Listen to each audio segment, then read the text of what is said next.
이 시간 경건한 마음으로 주님께 예배를 드리겠습니다. 기도하겠습니다. 여호와께서 자기 백성에게 힘을 주시며 여호와께서 자기 백성에게 평강의 복을 주시리로다. 사랑의 하나님 감사합니다. 우리 삶에 늘 함께 하셔서 평안이 있게 하시고 예수 그리스도의 평화가 우리 삶에 넘치게 하여 주시옵소서. 오늘 이 예배 위에 함께 하시며 우리를 붙잡아 주실 것을 믿으며 이 모든 말씀 우리 구주 예수님의 이름으로 간절히 기도드렸습니다. 아멘.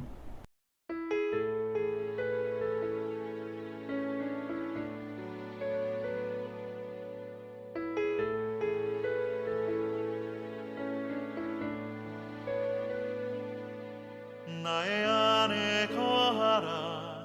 나는 내 하나님이니 모든 환난 가운데 너를 지키는 자라. 두려워하지 말라. 내가 널 도와주리니 놀라지 말라. 내 손 잡아주리라. 나의 안에 거하라. 나는 내 하나님이니 모든 환난 가운데 너를 지키는 자라. 두려워하지 말라. 내가 널 도와주리니 놀라지 말라. 내 손 잡아주리라. 내가 너를 지명하여 불렀나니 너는 내 것이라.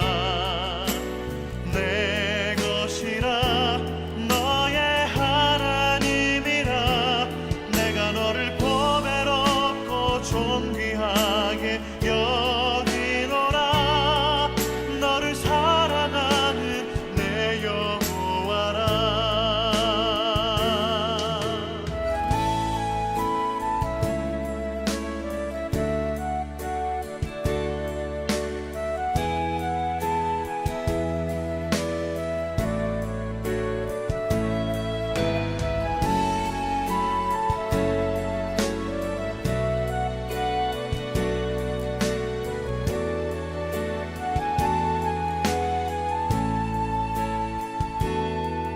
나의 안에 거하라. 나는 내 하나님이니 모든 환난 가운데 너를 지키는 자라. 두려워하지 말라. 내가 널 도와주리니 놀라지 말라. 내 손 잡아주리라. 내가 너를 지명하여 불렀나니 너는 내 것이라. 내 것이라. 너의 하나님이라. 내가 너를 보배롭고 존귀하게 여기노라. 너를 사랑하는 내 여호와라. 내가 너를 지명하여 불렀나니 너는 내 것이라. 내 것이라. 너의 하나님이라. 내가 너를 보배롭고 존귀하게 여기노라. 너를 사랑하는 내 여호와라. 너를 사랑하는 내 여호와라. 너를 사랑하는 내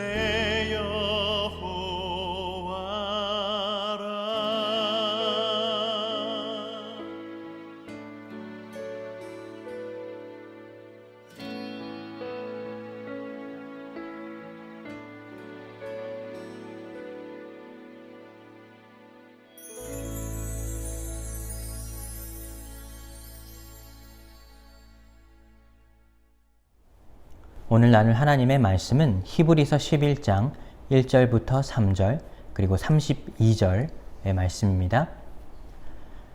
믿음은 바라는 것들의 실상이요 보이지 않는 것들의 증거니 선진들이 이로써 증거를 얻었느니라.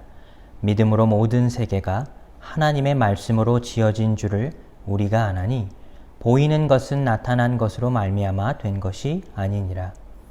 32절 내가 무슨 말을 더하리요?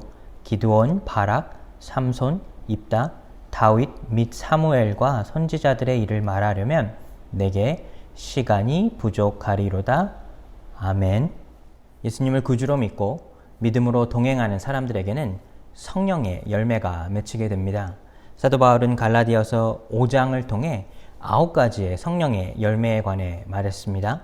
사랑과 희락과 화평과 오래 참음, 자비와 양선과 충성과 온유와 절제라 했습니다. 오늘은 그 7번째 충성에 관하여 같이 말씀을 나누고자 합니다. 충성이라고 하는 것은 신실함이라는 뜻인데 이것은 믿음의 단어입니다. 성경에서 믿음으로 해석되는 단어 이 피스티스인데 이 단어의 뜻이 신실함, 충성으로 해석되기 때문입니다. 즉 믿음이 없이는 우리 삶에 신실할 수 없으며 신실함이 없이는 믿음이 있는 삶을 살 수가 없다는 것입니다.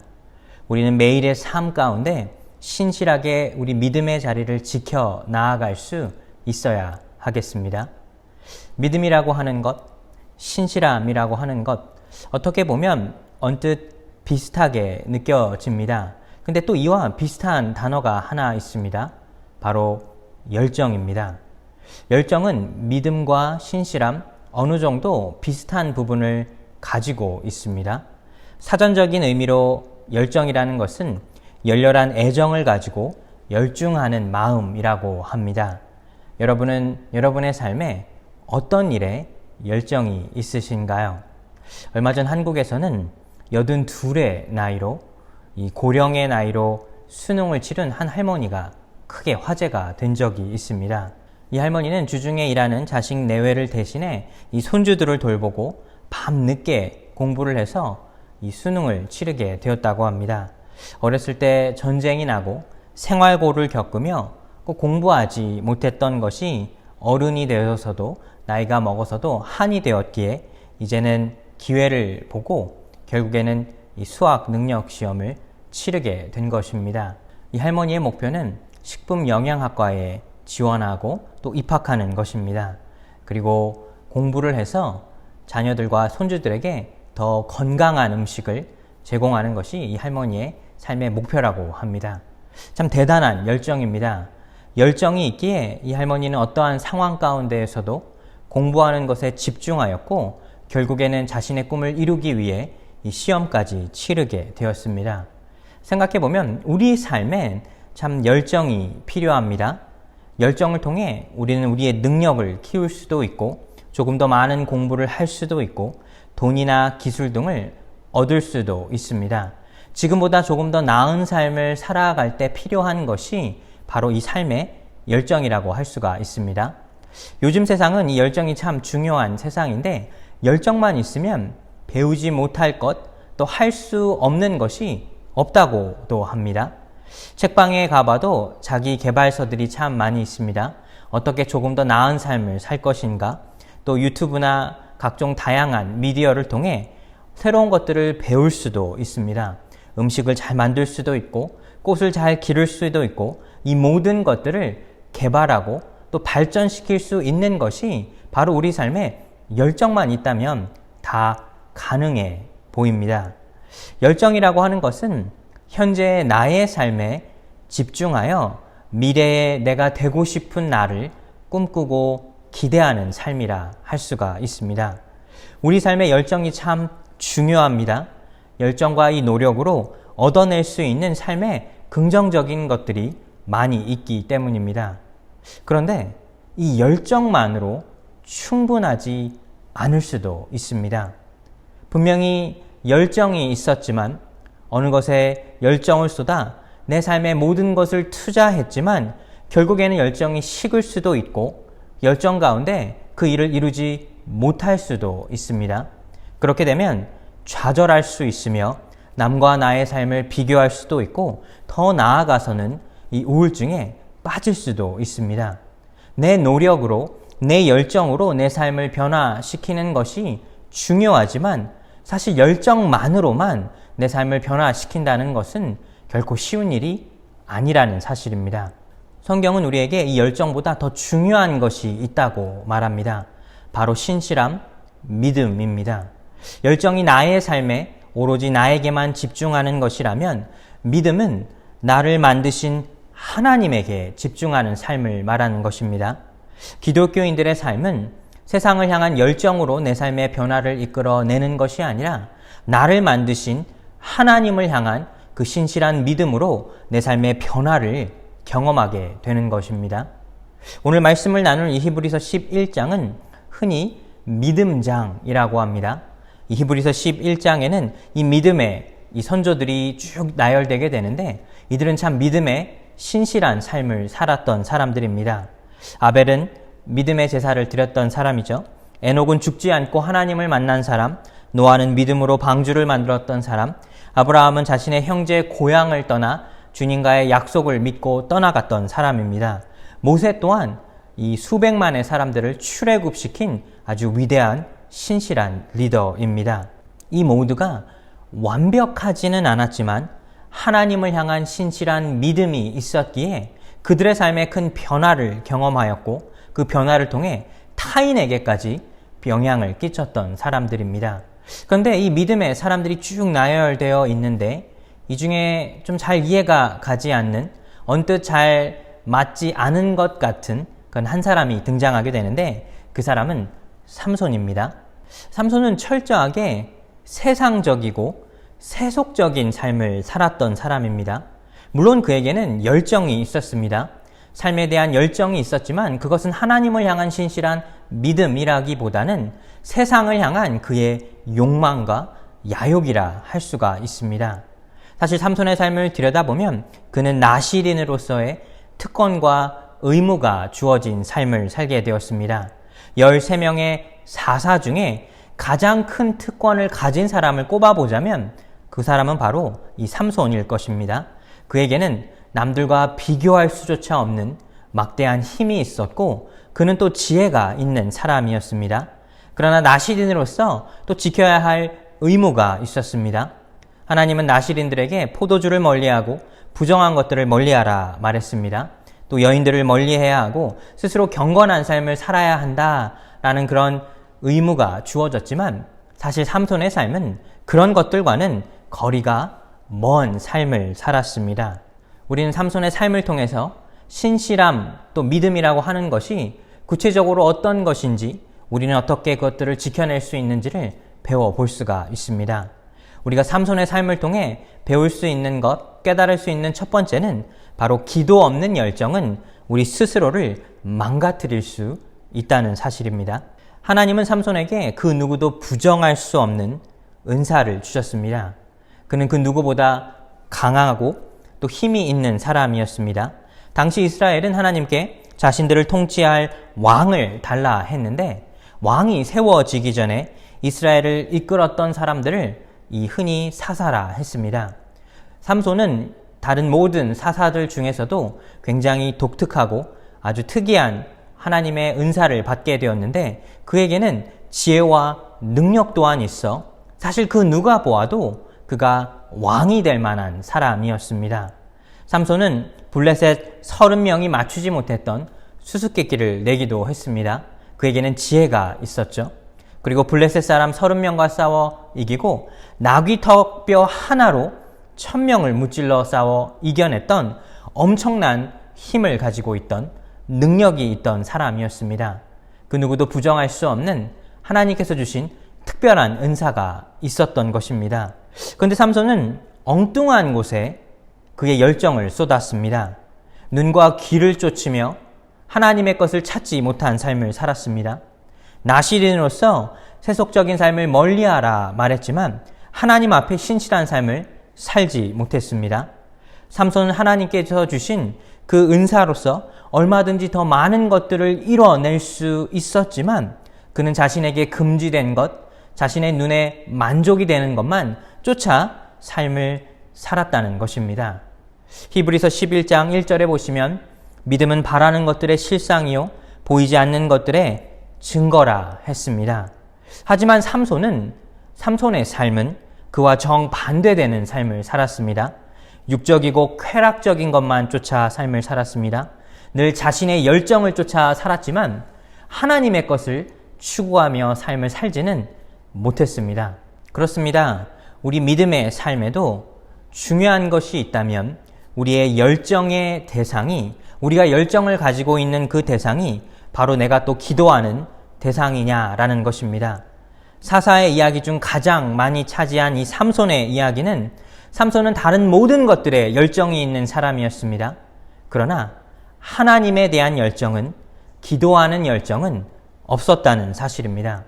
자신의 삶에 많은 것을 누리기를 원했고 자신의 눈과 귀를 만족시키기 위한 삶을 살기는 했지만 결국에는 하나님을 쫓아가는 삶을 살지 못했습니다. 그의 열정이 있었지만 그의 열정 앞에 먼저 기도하는 삶을 살지 못했던 것입니다. 결국 기도하지 못한 그의 열정은 그 스스로를 타락으로 이끌게 되었고, 그는 사사이지만, 나실인이지만 하나님 앞에 넘어지는 경험을 하게 되었습니다. 사랑하는 여러분, 우리 삶도 마찬가지입니다. 우리가 어떤 곳에 열정을 가지고 있는가? 하나님 앞에 나의 열정이 기도하는 대상인가? 우리 스스로에게 질문할 수 있어야 합니다. 두 번째로, 삼손의 삶을 들여다보면 삼손은 늘 하나님 앞에 신실한 삶을 살지는 못했지만 그의 삶의 마지막에 이르러서는 그는 하나님 앞에 믿음을 지켜내게 되었습니다. 그리고 하나님은 그의 믿음을 사용하셨습니다. 즉 순간적인 믿음도 결국에는 믿음이라는 사실입니다. 우리가 믿음의 삶을 생각하게 될 때 우리는 마치 믿음이 변하지 않는 우리 삶의 절대적인 것으로 생각하기 쉽습니다. 하지만 생각해보면 우리의 믿음이 절대적으로 늘 변하지 않던가요?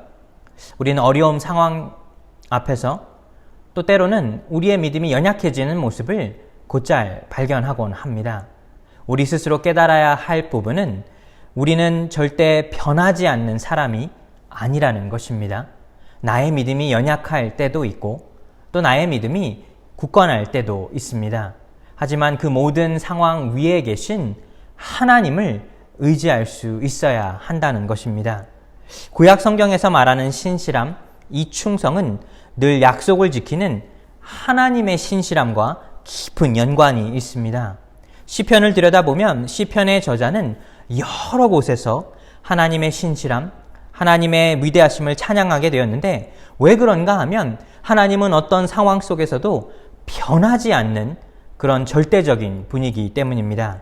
그렇습니다. 우리 삶도 우리는 늘 우리의 마음이 변화하는 것을 경험하게 됩니다. 하지만 변하지 않으시는 하나님을 바라볼 수 있기만 한다면 우리의 연약한 믿음도 하나님은 사용하신다는 것입니다. 삼손의 삶에도 그는 늘 세상적이고 세속적인 삶을 살았지만 하나님의 은혜는 늘 그와 함께 했습니다. 그가 30명과 싸웠을 때도 또 나귀의 턱뼈로 1000여 명을 물리쳤을 때도 하나님의 영은 늘 그에게 임했다는 사실입니다. 히브리서 11장 3절에 보시면 믿음으로 모든 세계가 하나님의 말씀으로 지어진 줄을 우리가 아나니 보이는 것은 나타나는 것으로 말미암아 된 것이 아니니라. 삼손은 이 말씀을 잘 믿지 못했습니다. 하나님은 늘 그와 함께 하셨고 하나님은 늘 그를 지켜주셨지만 삼손은 하나님 앞에 기도하는 삶을 살지는 못했습니다. 그런데 그가 간절한 믿음으로 마지막으로 주님 앞에 기도한 적이 있었습니다. 들릴라에게 속아 블레셋 사람들에게 붙잡히게 되었습니다. 그의 힘의 원천이라 믿었던 머리가 다 잘리게 되었고 두 눈이 뽑히게 되었습니다. 그는 옥에서 맷돌을 돌리는 참 초라한 모습으로 나타나게 되었습니다. 그 모습 속에서 우리는 세상의 열정을 쫓아가다 스스로 멸망해버리고 마는 우리의 모습을 바라볼 수 있어야 합니다. 삼손이 아니라 우리의 삶도 마찬가지입니다. 세상의 열정을 쫓아 세속적이고 세상적인 삶을 살다 보면 결국에는 그 속에서 우리도 넘어질 수 있고 스스로 타락할 수 있습니다. 그런데 참 놀라운 것은 그에게 변화가 생기게 되는데 사사기 16장 22절의 말씀을 보면 그의 머리털이 밀린 후에 다시 자라기 시작하니라. 사실 삼손의 힘은 그의 머리카락에서 나오는 것이 아니었습니다. 그가 가지고 있던 막강한 힘을 주신 이는 하나님이셨고 또 하나님께서 그를 지켜주셨기에 그가 그의 은사를 사용할 수 있었던 것입니다. 16장 22절은 삼손이 그 전에 그가 가지고 있던 힘을 되찾는 구절의 말씀이 아니라 그가 모든 것을 빼앗아 버린 상황 가운데서 이제는 하나님을 향한 그의 믿음이 자라나고 있음을 상징적으로 나타낸 구절이라 할 수가 있습니다. 사사기 16장 28절에 보시면 그는 이렇게 마지막으로 주님 앞에 기도하게 됩니다. 주 여호와여 구하옵나니 나를 생각하옵소서. 하나님이여 구하옵나니 이번만 나를 강하게 하사 나의 두 눈을 뺀 블레셋 사람에게 원수를 단번에 갚게 하옵소서. 그의 삶 속에서 그는 절대 기도하는 사람이 아니었습니다. 믿음의 삶을 살지도 않았습니다. 하지만 자신의 삶의 마지막 순간에 주님께 믿음의 기도를 드리게 되었고 하나님은 그에게 그의 힘을, 그의 은사를 다시 돌려주어 그가 결국에는 이 블레셋 사람들을 무찌르게 되었다는 것입니다. 사랑하는 여러분, 우리도 세상을 살다 보면 세상 속에서 우리의 믿음이 연약해질 때도 있습니다. 넘어지기도 하고 내 마음에 다짐했지만 다짐했던 것들이 지켜지지 못하는 상황들도 두 눈으로 목격하고 경험하기도 합니다.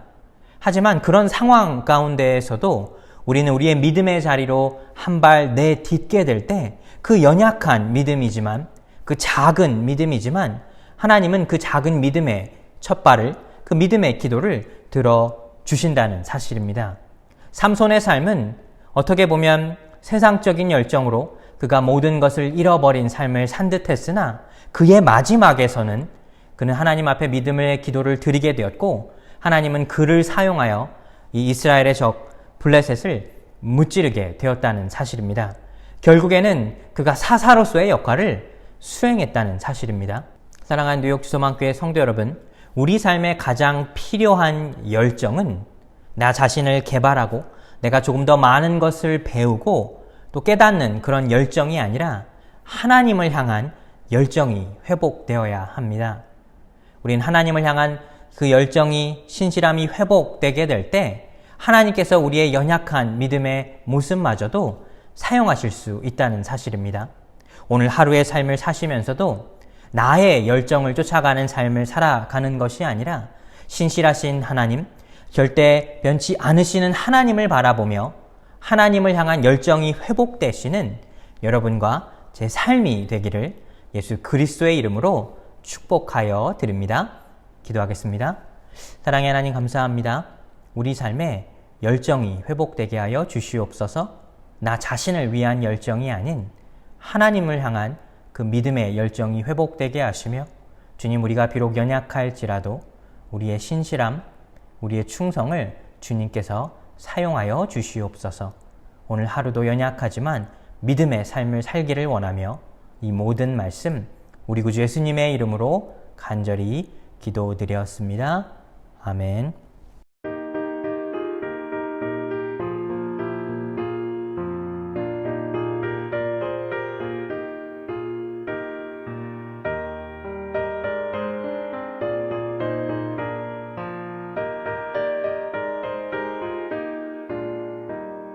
세상 모든 풍파 너를 흔들어 약한 마음 낙심하게 될 때에 내려주신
우리 시간 주기도문으로 오늘 예배를 마치겠습니다. 하늘에 계신 우리 아버지여, 이름이 거룩히 여김을 받으시오며 나라 임하옵시오며 뜻이 하늘에서 이룬 것 같이 땅에서도 이루어지이다. 오늘날 우리에게 일용할 양식을 주옵시고 우리가 우리에게 죄 지은 자를 사하여 준 것 같이 우리 죄를 사하여 주옵시고 우리를 시험에 들게 하지 마옵시고 다만 악에서 구하옵소서. 대개 나라와 권세와 영광이 아버지께 영원히 있사옵나이다. 아멘.